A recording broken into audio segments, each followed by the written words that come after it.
Well, wasn't that a pretty crazy finish to the NRL here in round 7 with obviously Ponga going down, Hines coming in clutch in the back end of that one and the Cowboys having a shocking effort there. And I suppose that was a little one just of holding the faith with some of these big guns. And the big thing there with Hines, which we'll speak about more in depth tomorrow in tomorrow's video, obviously being one of the more important players in this game, was that he always go back to trusting class, and it'll come back to, to do really well there, basically, is all we need to talk about in that one. And I really want to speak about here in the 5 things I learnt for round 7. A little bit of a touch on the ladder check, a little bit of talk on the update, give an update on the defense and sort of the effort from a lot of teams and players there. Next one there, the teams that shouldn't be slept on for the next month that are playing really good footy and, previously would have been classed as a slightly easier matchup. A little bit of discussion on the Bulldogs and the team that I'm most worried about over the next few weeks, and then we'll get into our fantasy tip as well heading into this one. So yeah, let's touch on that first one with the ladder check there, and it's been an interesting few rounds obviously there with, you had the Dolphins right up the top a few rounds ago. They've fallen to 3rd place, but they're still in a cracking position after a really good win on the weekend. The Sharkies there winning their 5th matchup, which is really, really cool. They've had a bye and they've had a loss as well. So very, very good situation for them. They're 59 differential, for and against, 100 conceded, which has been a really, really worrisome situation for the Sharks in recent history. And they're sitting there in a very similar position to that of the Panthers and also the Storm there, who are both just under 100. And then it's Sharkies and the Dolphins that are next best on that front in terms of their against. So congrats to the Sharkies for being in a cracking position, and they're doing it across the park, which is good. Obviously, it's not all on Nico's hand, and it's it's a mixture between him, Trindle. They're using their edges and their outside backs really well, and Kale Iro, they're doing some good work that Talakai was doing there before he was moved to the bench. Storm, Dolphins, Panthers. Look, outside of the Dolphins, we expected something like this. Obviously, the Sharkies probably about a top 6 or 7 type of team. With definitely potential to get up to this point of the season, to get up to first at this point of the season, given the draw that they have had. And then, that's without Cleary for the Panthers as well. So good stuff for them. Eagles, Broncos, Raiders, and Cows. That makes a fair bit of sense. Obviously, the Warriors having a tie in there. 3 wins, 3 losses. I think they're a bit, definitely underperforming. Although, the last few weeks has really showed what type of, quality team they can be, and they just haven't shown that tremendous consistency as of yet. Roosters are in a little bit of curry at the moment. 3 out of 7. They just seem to be losing matches that they should probably go ahead and be closer in. Eels obviously struggling heavily without Moses. The Dogs are on the rise, and we'll speak about them. Knights, not good enough for them, and losing Ponga now, potentially a longer term injury with his foot. We'll have to wait and see what's happening with that. And then the Bunnies and the Titans, and showing pretty much what we saw from them a few weeks ago with the Dragons on the rise. So I have some worries about Raiders too, which we'll speak about in a little bit of time as well. So that's the ladder at the moment. Really, it's just the Dolphins that have an outsized effort from them, but they also had a pretty nice draw to kick off the year. But that win on the weekend really, really solidified them as even with the injuries, they've got a really gritty, tough team that can just work hard on defense. And that's going to be the next bit we want to speak about, guys, is the update there on defensive intensity and effort. And for a bunch of teams now, that's just not there. You're looking at that from the Seagulls and the Titans in that game, 34-30, probably could have been more. It was in the wet, so you really need to expect some type of defensive grit, and you're just not seeing that from either team there. Titans had 1 game last week where they were showing that. But as we know now, the Raiders are a really, really struggling team. Last week they only just got away with beating the Titans, and then this week they got absolutely smashed by the Broncos, especially 28-0 in that first 25 minutes. So Titans and Eagles not good enough defensively, and for Manly, that's not going to be good enough to beat the top teams. You see that with with the Wars over the last few weeks. They've been letting a few, especially early tries in, and kind of trying to come back and do their thing, but that hasn't been enough. So their defensive effort needs to increase a little bit there. Obviously, Storm and the Roosters, that was a much closer game, so you can't say that the Roosters were too bad, especially being 12-all with less than 6 or 7 minutes to go in that one. They're just finding ways to lose at the moment, and just don't have that polish at the end of games.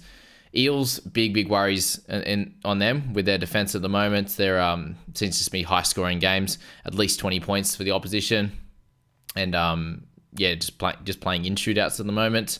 Tigers are a little bit more on the defensive grit side, like you saw last week. Let me check what that was. 24-12, so not terrible last week either. So they're at least aiming up on that front.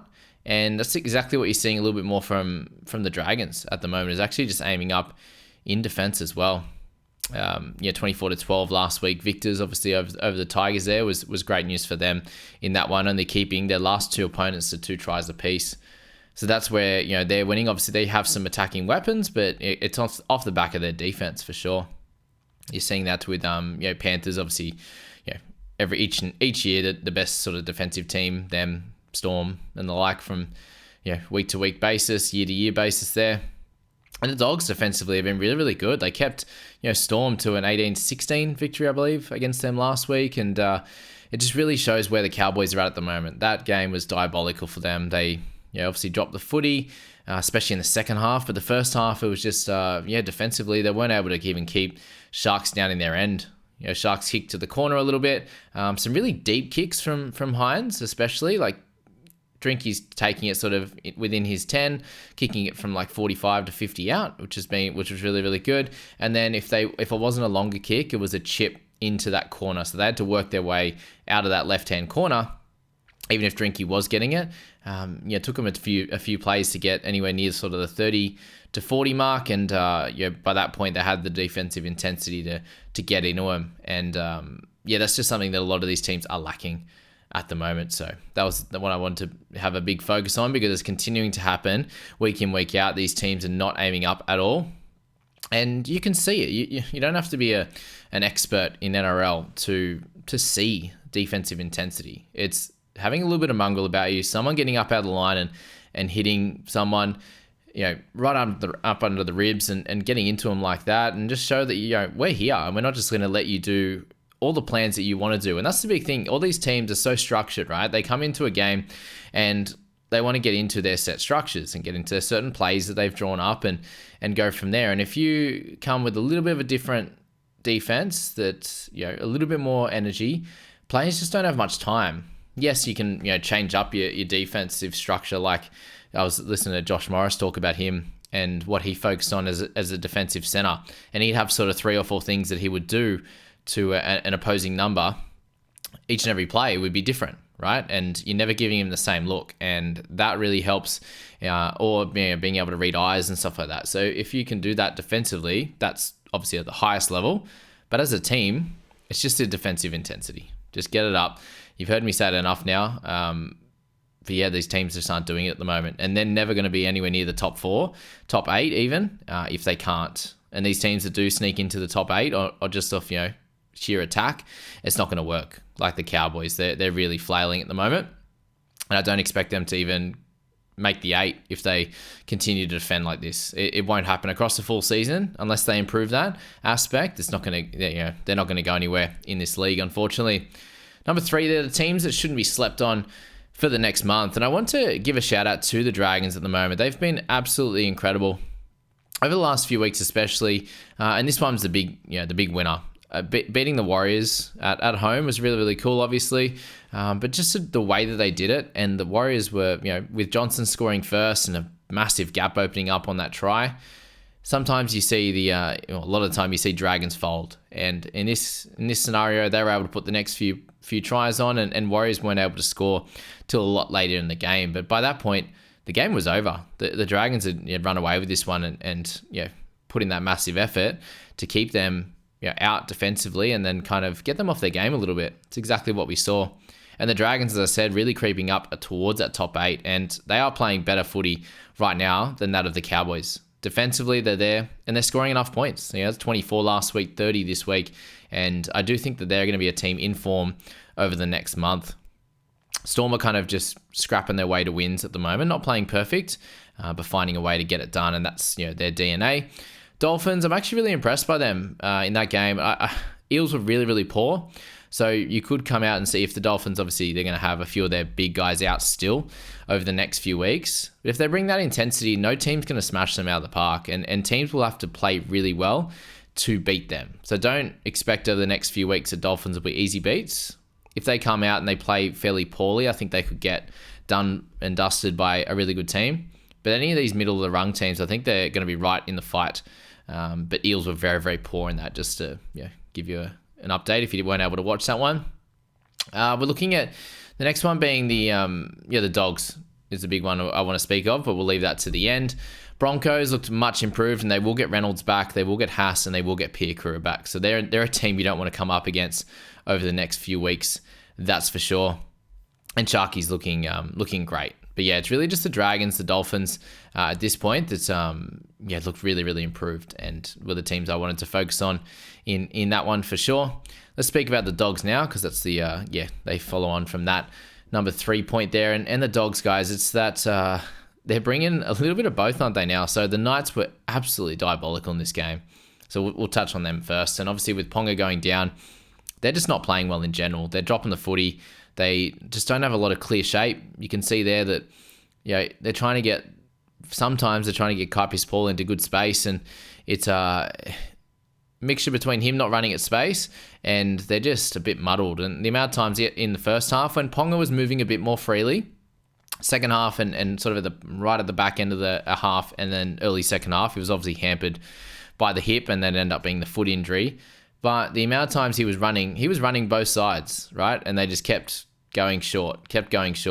Who's your greatest weapon? They were down by 2 tries at this point, potentially 3 by the back end of the half, and they weren't giving Ponga the ball to at least do something. Even if he is to pass it, he's your best weapon, and it just wasn't happening.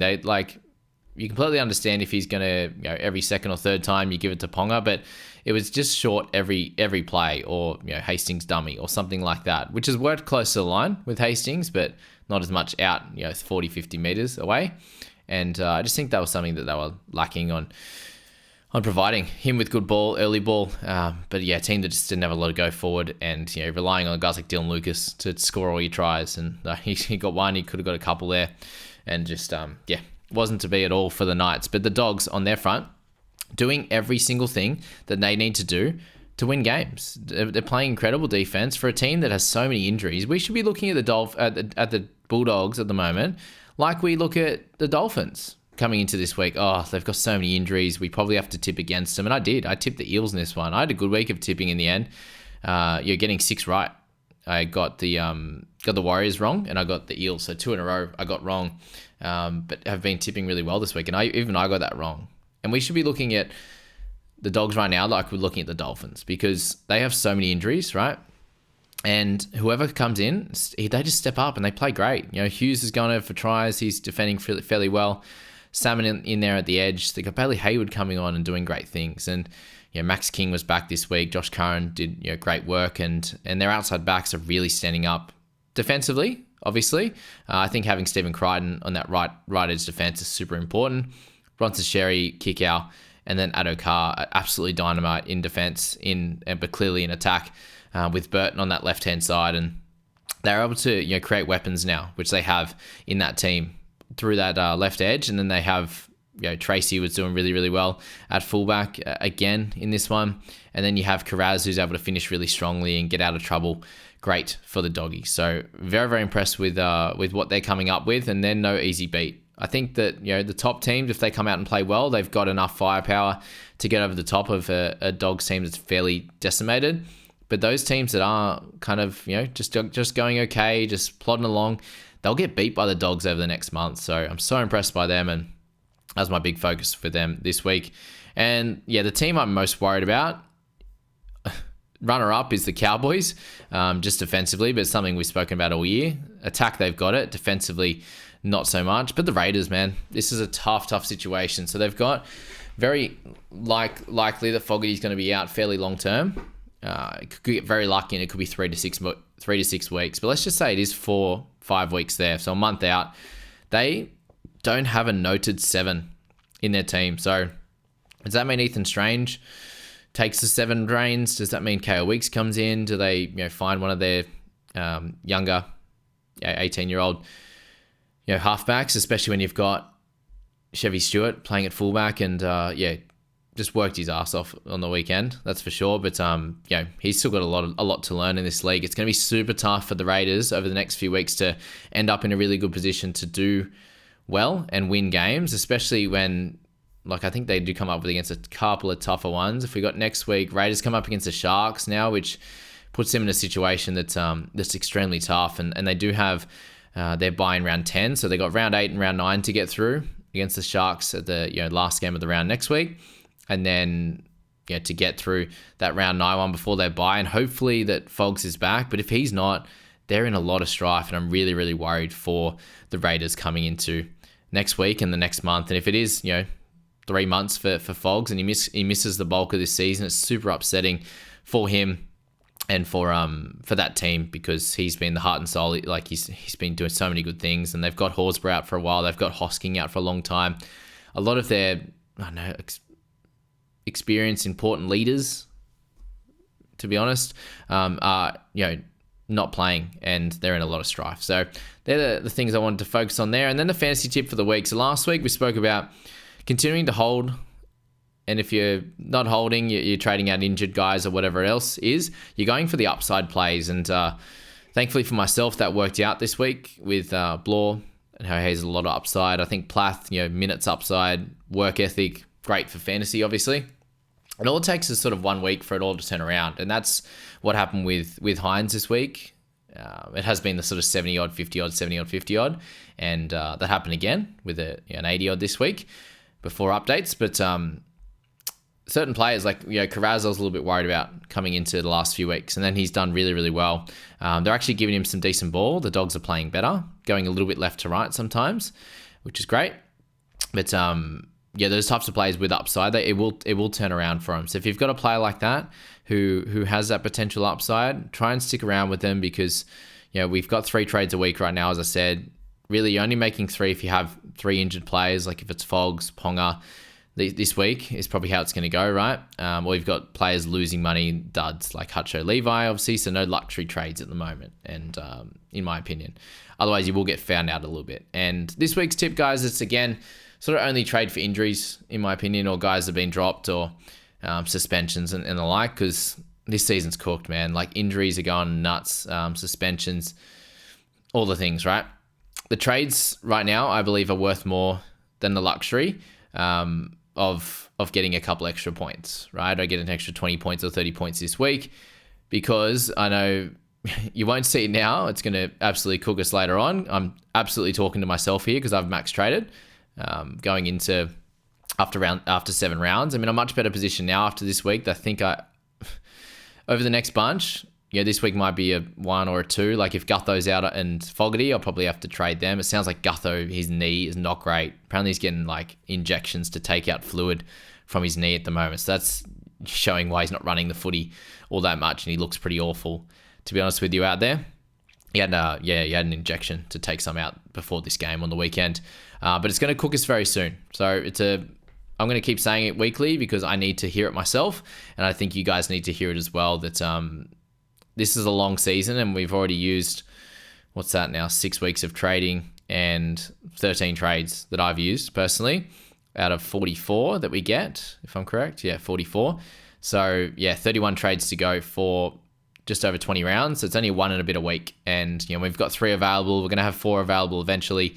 I'm very much going to be trying my best to not make any trades, or make 1 a week, sort of this week, next week, round 10, potentially 11. And 12, anywhere between 1 to 2 a week on average. 1.5 would be delightful. And then obviously round 13, and during that period, it might be a time where you do make some more. But that's what I'm hoping to do. And it's only going to be injuries from here on. Like Danny Levi this week, picked up a 30. I'm holding. That's where I'm at with Danny. If I say I'm going to trade him, kick me, guys. Kick me. So we've got a Fogs to deal with. Potentially Gutho, like people have Ponga. There's other issues around at the moment, so keep it to non-luxury trades, injury, suspensions, and the like. Get the guys in that you think you're going to have longer term rather than shorter week plays. That's why I went for Plath this week over Waddell. I thought Waddell would do pretty well. I advocated him as a good buy this week. Got 43, happy with that. But we know that there's a chance that he loses his spot or goes back to the bench in 3 or 4 weeks. So if there's plays like that, if you've used lots of trades in the first bunch of weeks, like myself, I'm personally looking to buy guys that are going to be having a longer runway of games. Potentially I can hold through the whole buy period. That's going to be super helpful. And I suggest that you guys do the same. So thanks for being here, guys, for the 5 things I learned for round 7 and also the fantasy tip for the week. I wish you all the best of luck with updates. As I'm doing this video, I don't believe the Dogs updates are in yet. Hopefully they come in over the next sort of 5 or so minutes, and we can get to a spot where all our teams are doing well, because I don't like seeing anyone do poorly, but it seems like a big swing week this week, especially not, if you didn't own Hines or you had Fogarty as captain. It's a big tough one for sure. I own Fogarty, so I'm partly in that boat as well. But thanks for being here, and we'll see you in the next video.